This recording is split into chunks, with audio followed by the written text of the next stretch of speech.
Kidney nga, part ng ano yun anak, part ng organ. The both of you should have adult name because the both of you are adult. Oh, wala nga ang kulit ko. Alis na ang pamilya Baho. Walang ligo-ligo. 2,000 years later. Tama na Kali, kawawa ang kidney mo, bata ka pa. Kami ay matanda na. But the both of you should have adult name, not kidney. What? Only kids should have kidney. Adults should have adult name. Kidney nga, part ng ano yun anak, part ng organ.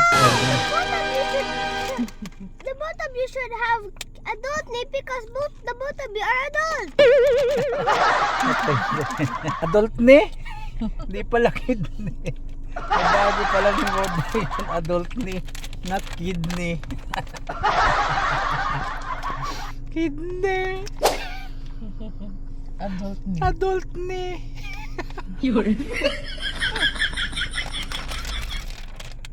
Patay tayo diyan.